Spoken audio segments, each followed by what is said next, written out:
What's up, everybody? Welcome to the GameOverGreggy show. I'm one of your hosts, Greg Miller, alongside the pride of Long Island, Colin Moriarty. Hello. The pure one, Tim Gettys. Let Tim host. And the producer/seducer, Nick Scarpino. Welcome to the show, everyone. Thanks for watching. Oh, you got that? You put on your deep radio voice for that. I like to go into it. Yeah. I like to start there, and then by the end of the 2 hours of madness, I go into the fast-talking, high-pitched Scarpino voice. He starts with the seduce and ends in the produce. What's the? I've never heard a high-pitched Scarpino voice. Why did you like attack your Starbucks cup? No, I was like, boom, to Tim, but then the straw got in the way, and then I was like, oh, water.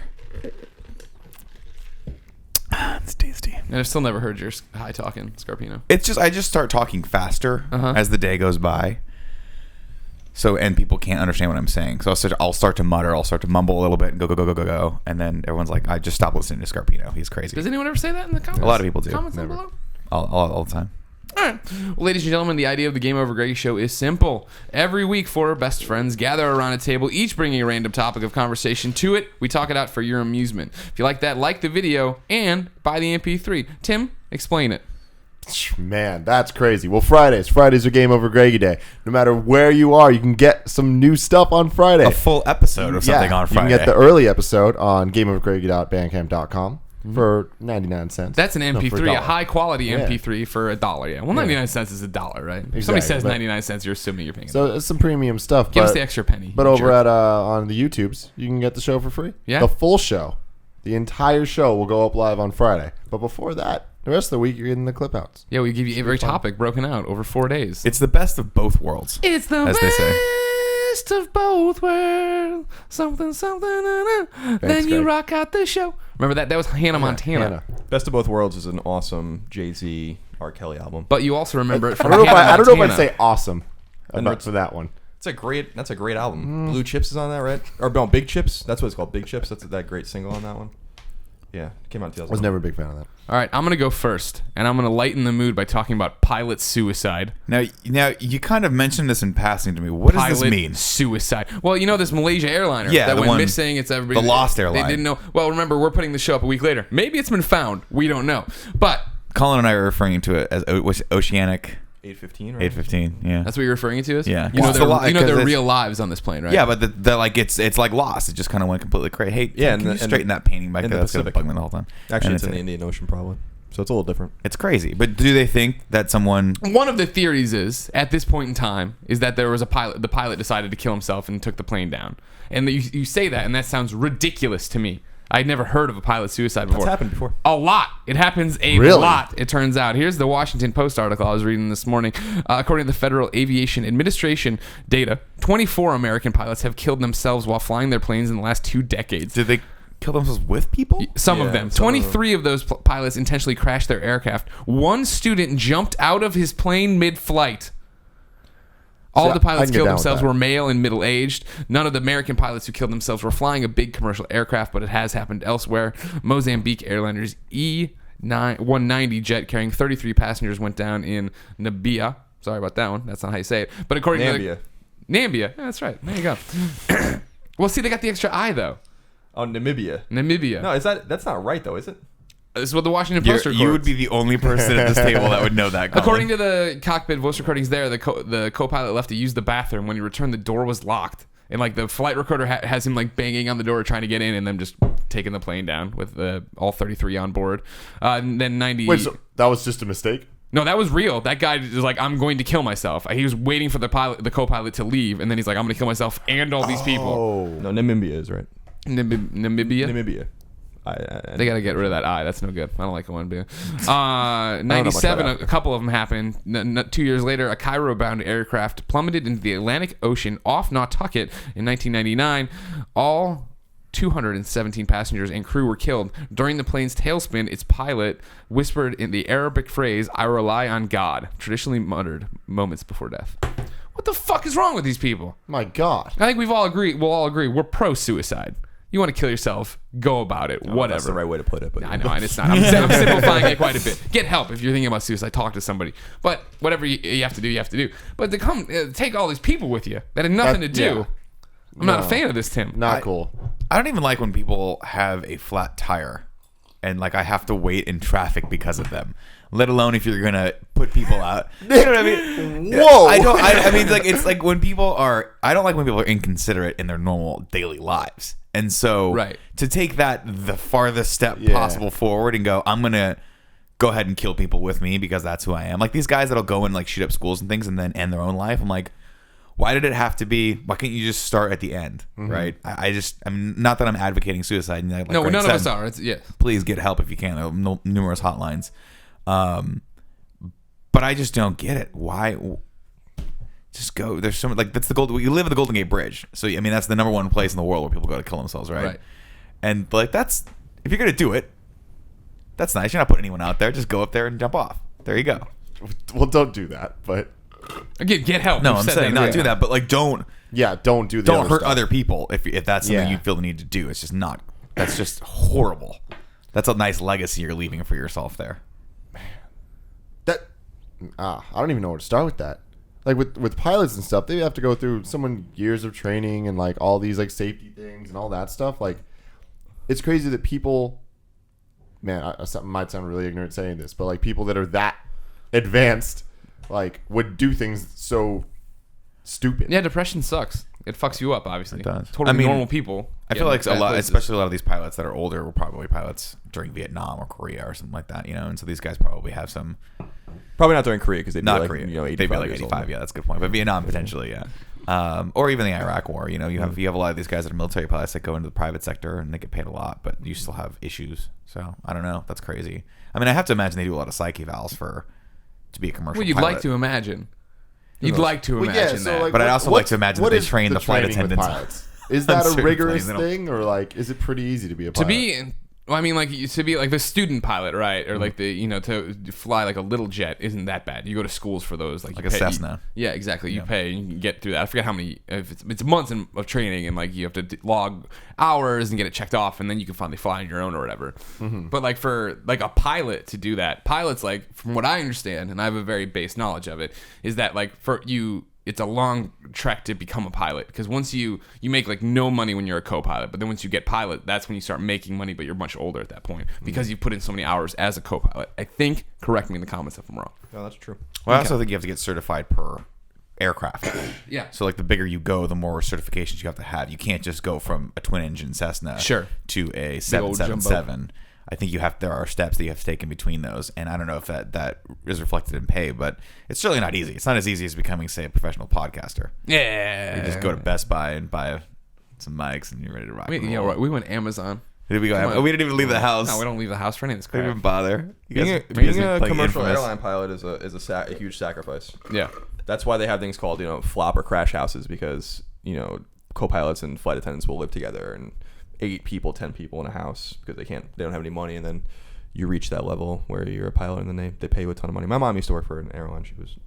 So I have a little bit of insight into that. But I don't see why people are so shocked by this. First of all, like this has happened before, so maybe I just read the news a lot and I know. But when I think about something like 9/11, which was Muslim extremists hijacking a plane, going to school in Florida to learn how to fly a plane, then hijacking a plane and ramming them into buildings to kill themselves and everyone on them and everyone in the building. It's like a much easier leap to say that the pilot would just do that directly. You know what I mean? Like just crash the fucking plane. It's crazy. That's like 7 steps removed from what happened on 9/11. So if like but I guess the change in process there, right, is the fact that those were extremists and they had their religious doctrine was the whole virgins in heaven thing, and they were doing this for a cause. Whereas someone who's just depressed and wants to end their life takes out all these other people. That's when it gets weird. But I'm just saying like it's not surprising. Like that's like so much easier to do. So you would think that it would happen more often. Yeah. Like, I guess is what I'm saying. Like, 9/11 required, like, all of these heinous years-long planning to do, and they executed, and 3 of the 4 plans were good to go, This happens, like, once every few years. Well, there was that story recently. Well, it wasn't recently. It was probably a couple months ago about the guy who got pissed off at the kids that were playing loud music and decided to just shoot them. Things like that happen all the time. So it is not a... They had it coming. Did they? You would have been one of those kids. Hey, punkhead. They were listening to Green Day's Warning, and he's like, that's a fucking terrible record. Why are you listening to that? You listen to Dookie, and he just went and shot him. And they were like, no, we really like the new sounds of this. You don't understand, old man. Green Day's changed. There are voices now. Is it too soon to be making fun of this one? No, you don't even remember when it was. So That's a good point. I think it's fine. No, but that's true. That's actually really, really terrifying now, and because I got a couple flights coming up, so now I'm terrified that I'm going to get that guy on a planes exploding, disappearing. There's a million other things happening. For years, your life has been in these people's hands. And you never thought much about it. But the world seems to be moving at a faster pace, and it seems to be more stressful, and people seem to be letting the strings go a little bit more than they used to before. Like things are falling through the cracks left and right, and so it's not that hard for me to think that I'm going to be on that plane the day the pilot's like this. No, I've had enough. I'm taking this thing down. You have to just think about it mathematically. I always think about this because we travel all the time. And again, my mom worked for an airline when I was a kid, so I flew all the time for free. It was awesome. She should just send me to see her wherever she was. Did you go get in the cockpit? Yeah, I used to sit in the cockpit all the time. Yeah, see, that was a different time. Yeah. That's when you could actually go to sit there like, hey Timmy. Yeah, I used to hang out on my lap. I was like 8, 9, 10 years old. I used to just hang out. Like gladiator movies about gladiators. Yeah, that's great. That happened to you? Yeah, oh yeah, for sure. This ride isn't exactly free, little Colin. And I always think about, I've flown literally, like, not even facetiously, probably like 500 times, right? Mm-hmm. So like, and people think, that's not a lot. That's a lot. That's a lot. Ton. That's way more than. That's way more than. I probably flew like 250 times by the time I was 20 years old. So like, if not more than that, just because of the luxury that we had of being able to go visit my mom and fly wherever on the East Coast. And I always think about when I was a kid and still to this day, and I think my mom might have put it in this terms, but maybe it wasn't my mom, is that if something happens on the plane you're on and the plane goes down or the plane's going down or you're going to die, like, you kind of have to just throw your hands up in the air and be like, well, this is like winning the lottery in a really bad way. But like this, planes, as pilots and people in the airline industry say, planes want to stay in the air. Like you actually have to like try to get the plane to go down usually, because, like once the plane, takeoff and landing are the most dangerous parts of flying. And then once the plane's in the air, like, yeah, the engines are keeping it going and stuff, but there's a lot of physics to keep the plane in the air as well. It will glide and go down softly and stuff like that. I mean, like, the plane will obviously careen and crash if it runs out of gas, but the saying is that the plane wants to stay in the air. So there's just mathematically, like, it's so improbable that anything's going to happen that, like, if it does happen to you on one of these planes, you have to kind of be like, well, this is fucking insane, because like you have a better chance of winning the lottery basically than you do of dying in a plane crash. Yeah, that's why I always say, I always go like every time we're taking off, I feel like I always say this, like I had this moment where I'm like, this is the closest I'm probably going to come to death all day. And then he turns and says it really creepily to whoever is next to him. It's usually some stranger. He's like, "Can you please start telling them that?" Today. It's not though. The closest you get to dying every day is when you get in your car and drive on the highway because you have a 5,000 times better chance of dying. In a car crash. I don't drive that often. When I do drive, it's just down the Embarcadero. You drive every day. Yeah, but it's down the Embarcadero. I don't go on. I'm not going like 90 miles. I'm saying you have a better chance of getting like shot. I probably actually statistically have a better chance of getting hit walking in San Francisco than I do dying on a plane. You have a better chance of dying in almost any other way, basically. Like how many times have you seen someone actually get hit in San Francisco? Because twice. Yeah, it happens a lot. That's something that's something people don't talk about in the rich neighborhoods. But don't shake your head at me. It's too early in the morning for that. Neighborhoods. In the rich Yeah, see, my whole thing, like, I totally agree with Colin. Like, people are scared of roller coasters and shit. And my whole thing is, if people are willing to wait in line to go on a damn roller coaster, you're pretty safe on that thing. Have people died? Yeah. And like, hey, wait, if people are willing to wait in line to die, why is that safe? I don't understand. Well, no, not waiting in line. Wait in line for the ride. Yeah, but you're saying if you're willing to wait in line for a ride, I don't see. If there is thousands of people every day that are waiting in line for this thing, riding the ride every day, basically. Yeah. You're good. That's all mathematics. It's all statistics, like Colin was saying. Like, yeah, statistically speaking, it's probably way safer to ride a roller coaster than it is to even fly, because how many roller coaster accidents can you think of in the last, like, 40 years? I mean, there's been a ton. Have there? Yeah. Where people, like, fall off? There was one that... There's always... They get stuck upside down. It happens in Coney Island, like, every 5 years. That happens. Does it really? Yeah. I guess I'm not really into the roller coaster scene. You need like to I read used to be when I was a Rollercoaster kid. magazine. Roller Coaster Weekly? I used to be really into roller coasters when I was a kid. My friend... Our Weekly. My friend Bryce and I used to... travel. His dad was quite wealthy. He was a really, really nice dude. And every summer he would bring us somewhere in the country to go like on a roller coaster tour, basically. And we had a book that we bought at Borders that we would like check off all the roller coasters. That we Was bought. it just the two of you, or was It was me and Bryce and his dad and his dad's new wife or whatever. And we went to Cedar Point, Wasn't Ohio. just Bryce's dad taking Colin places. No, I was gonna go see if Ramon was. Oh no, I didn't know Ramon at this point. Ramon. Cedar Point obviously is the greatest roller coaster park in the world. Where's this? And in Ohio. Ohio. There's 13 roller coasters there. I think 4 of them are like record setting, like the biggest stand-up coaster, the biggest strapping coaster, like the oldest wooden coaster, like shit like that. So like you go to these places and then check them off in the book. So we used to travel like all over the place to do that. And I haven't been on a roller coaster in like 10 years, but I've probably been on, 50 or 60 of them, which is a significant amount of them in the United States. The wooden roller coaster I feel like is the most terrifying. They're horrifying. They're horrifying. Have you been on a big wooden one? Yeah. So I used to go to Six Flags every once in a while because I grew up in Southern California. And that was the one up in Ventura Mountain. County. Yeah, Magic Mountain, Six Flags, Magic Mountain. And that was my first real experience with roller coasters because remember, up until this point, I grew up in Southern California. I'm just gonna knock this thing all over the soundboard, and then Portillo's gonna be like just electrocuted. Why is he gonna electrocute him? He's not. He's right. He's the closest thing to it. Look at his eyes. He's It's like eyeline. It's gonna arc over to his eyeballs and just pop him. Electricity doesn't spread out. It does in the Spider-Man movies. It Haven't doesn't you go seen up. that? It only goes out. It just goes outward like a blast, It'll like hit the his Death nose Star first. exploding. It's gonna go right into his eyeball.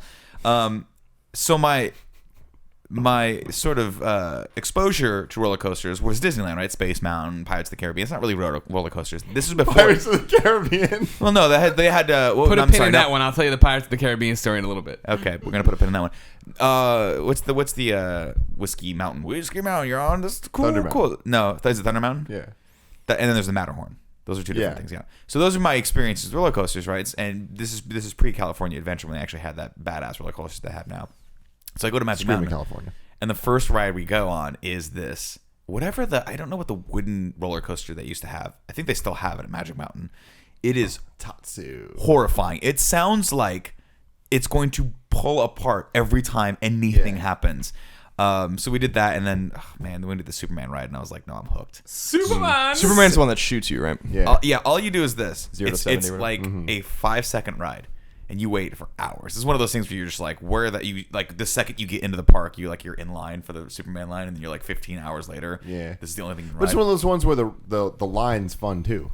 Was it? I don't remember. They have, Yeah, my like friend it's told me about all- this. They have it's like all history of themed. Superman Yeah, and stuff. Yeah. It's cool. But we get to the front, and I'm like, what is this ride supposed to be? And all I saw was just that big arc. And I'm like, this is going to be lame, dude. Because we had just ridden, what's the other? Viper, I think it is. Oh, I got to go back and look at my roller coasters. Do they still do commercials for these things? Magic Mountain has Tatsu and it has X2. They're both awesome. I'll look it up later. It doesn't matter. But I'm like, that was a badass roller coaster, right? And this one looks like it's going to be 5 seconds long. This is lame, dude. Why am I waiting in line for something that's going to be like 5 seconds long? And you get in and you strap in, and then you hear like jet turbine engines firing up behind you, and you're like, what the holy shit? And you're at the top like that.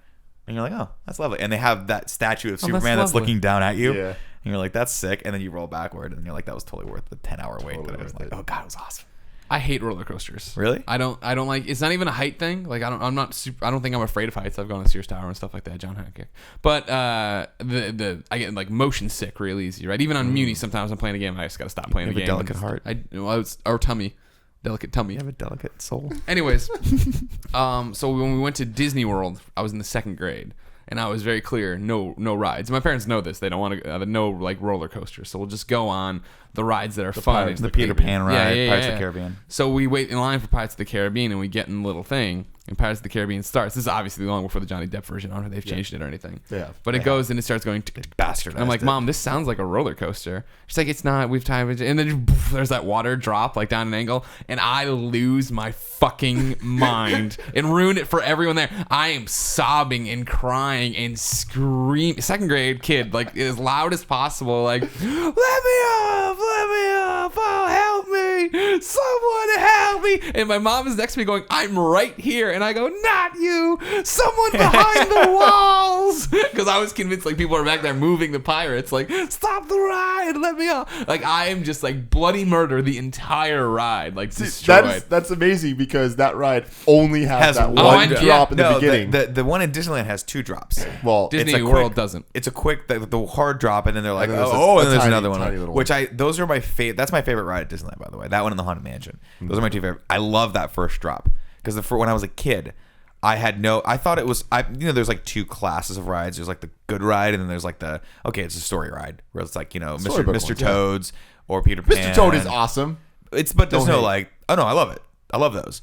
But to me, I was like, which one am I going on? I got to mentally prepare myself because I got to be strong. I'm not going to be like Miller over here just breaking down, dropping a fucking dime.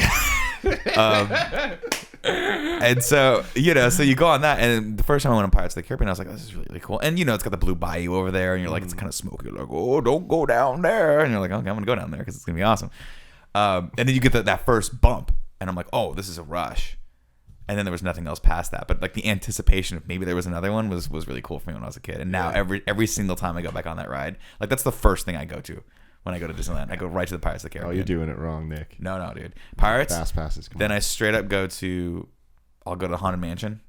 Those are my two that I have to hit. And then Space next VidCon, we're going to go and I'm going to teach you how to do Disneyland. Tim like hacks the world. Hack the world. He hacks the planet. Every time he goes anywhere, he's like, I figured out the system. I gamed the system to the point where now I can, like, didn't you tell me one time you went and you had a friend that you just grabbed a wheelchair and were like, this is my friend in a wheelchair? You don't do the wheelchair thing. You don't do the wheelchair thing? That's not cool. Okay. But you do that like, fucks it up for the people that actually need it. I was kidding when I said that. Yeah. But you do actually, you figure out, you're like the most, well, you're apps. Like an evil genius. There's apps. Not that crazy. Yeah, there's apps of like what times you should go to which lines and like getting the fast passes and the strategy. What time should I go to Captain EO?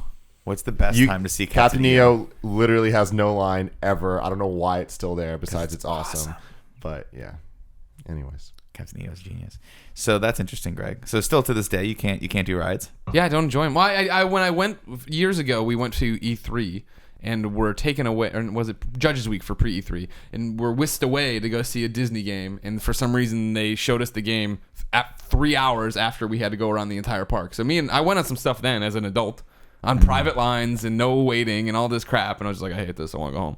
But like I hate you so much, Greg Miller. I went in Haunted Mansion. That was fun enough. That's fun. Yeah. That's a fun one because that's the Disney magic right there, where you're like, you're in the elevator and you look up and it starts to stretch and they're like, how is this happening? You're like, how is this happening? Mirrors. No. Smoke and mirrors. Tower of Terror is the only ride worth a damn at Disney. I haven't been on that one. That's the only one I haven't been on. It's amazing. Tower of Terror. No, I told you my Tower of Terror story. Wait, what did I say? I went on the one that shoots me up and down in the elevator. That's Tower of Terror. That's Tower of Terror. Did I say that or something? You said Haunted Mansion. What's the fucking difference? What's the Haunted Mansion is just chill. You just walk through it. Rides are so stupid. Haunted Mansion's not really a... And then you get on the little bubble things and they kind of spin you around. What? Yeah. And Haunted Mansion? No, it's a ride. Yeah, but it's not like it's not a roller coaster. Yeah, that's what I'm saying. It's like, it's just chill, man. That's the ride they made so that you can make out with your chick when you go to Disneyland. Because it like spins around and no one can see you, and then you're like, I think that's Winnie the Pooh. That's disgusting, Tim. No, Winnie the Pooh. Get your poo on. That's the way to go.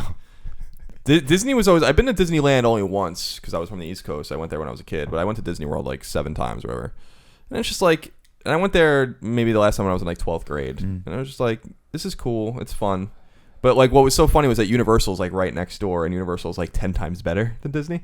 Like in terms of rides. They have like topical So like they have like real rides. They look like Terminator ride. Yeah, like but they're I will cut you. They have a dueling roller coaster called Fire and Ice, which I don't think is called Fire and Ice anymore. I actually think they rebranded it for Harry Potter probably. After Trojan released Fire and Ice Combat, they're like, well, got to change the name of this thing. But it was Fire and Ice is so fucking cool. We got to get out ahead of Trojan or else we're dead. the coaster like things go in and out of each other like two dueling dragons, and so like there's like a bunch of parts they're where different. They're different coasters. They're different coasters, but they like go in and out. So you like wait on different lines for cool. like them, but then they like go at the same time. So it looks like you're about to hit each other like there's ones where like they're going right at each other and then they like flip like back what and stuff sick like that. Person designed something like that? It's really Tim. cool. Tim's the one that designed something like that. That ride's better than anything at Disney. But well, Disney's not about the rides. Disney's about the magic, right? It is, but there's just no magic. No, it is about the rides. It is about the magic. It's about the girls wearing the ears. It's about everything. It's about guys. walking down Main Street and then piping in the smells, and you're like, smell piped in. I'm gonna buy it. Oh yeah. They pipe in smells like what, like sweets, pretzels, or like sweets. So you want to go buy stuff. Good for them. It's amazing. Like when you walk and you smell that smell, that's not actually coming from anywhere. That's like piped. I had a great time when except for the whole ride that scarred me because that was like day one, and then literally every other ride we went on, I was like, hey, is this thing got a roller coaster? And they'd be like, no. I'm like, that's what you fucking said about Pirates of the Caribbean. You fooled me very once. Clear, exactly. The one where Mother they did effer. in Tomorrowland, where you're like in you're in you probably know all this shit, but there's like animatronics there, like, and we track them through their life of like them getting older. Not the robots, but like they're people, but they're robots. I don't think they have that anymore. Well, anyways, when they did that, like I was like terrified that this was going to turn into a ride at some point. So like in it, that we were in it, and as we started to go through, there was like a hard stop.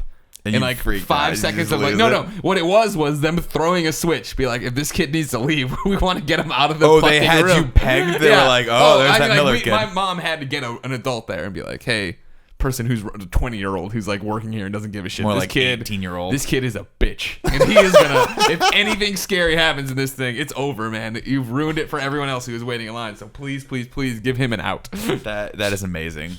That is amazing. And I went to Typhoon Lagoon a lot. I like Typhoon Lagoon a lot.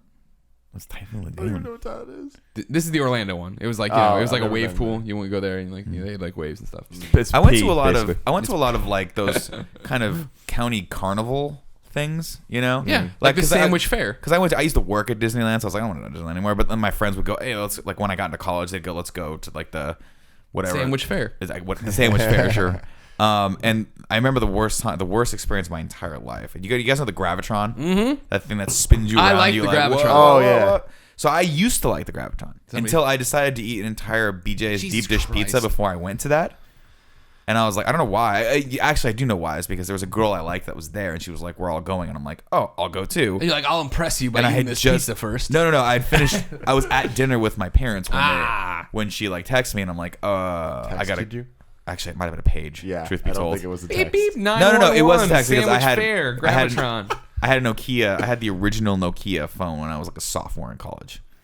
You remember the one that's like blue? Oh, yeah. So Classic. it was like 111 222 23, and I was like, I looked at it, and finally after decoding whatever the message was, it was like Scarborough Fair. I'm like, oh, cool. Oh, yeah. But I went, and we went on that ride, and I was like, I do not feel well, and I was with Ty Root because I think Ty Root also liked that girl, and he ended up actually getting with her, which again, typical Ty Root. Do you think it's because he didn't eat a deep dish pizza right before? I think it's because he had amazing abs and was really, really good looking and a nice guy and deserved it. And they actually ended up dating for a while. But we went. And I did the Gravitron thing first. And I was like, I do not feel well. The last thing I should do is get on another ride. And I went on the Hammerhead, which is that one that goes like you're in a cage and it just goes, just spins you around like this and stops you up in the middle and then reverses it. And I composed myself, got off the ride. And this is in front of a girl that I had a crush on for the lever. I was like, I'll be right back, you guys. Get a hot dog or something. I'll be right back. And I went into the bathroom and all the stalls were full. And I horked. Just sink. Trash, everything, and I was like, and from that point on, I was inconsolable. I could not. I was just dying. It was disgusting. Alfredo tried his damn hardest to ruin Disneyland for me a couple years ago. We get there and instantly he just starts throwing up, and I'm just like, what? Why? Hate you. He forgot his motion pills or whatever. I don't know. I hate him. Why would you do that? Bastard. A fucking so that sucked. I'll go to Disneyland. And then recently, I was just at Disneyland a couple weeks ago, and my girlfriend Kara was there.